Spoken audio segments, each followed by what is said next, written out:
persona van vindre'ls del banc de sang i em van dir no, estan embarassada, no pots donar. Va saber greu, però llavors vaig veure que existia la possibilitat de poder ajudar amb llet i vaig pensar, doncs ho faré. És una experiència molt gratificant, estem molt contents.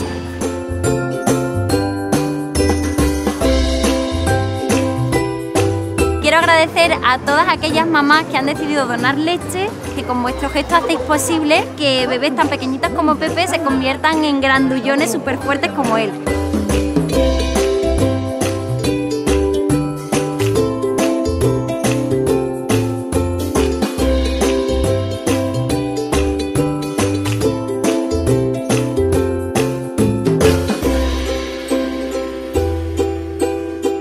Me sentía en deuda con las madres donantes y con el banco de leche y me he convertido también en madre donante y estoy encantada porque es súper gratificante el saber que puedes ayudar no solo a bebés sino también a sus mamás.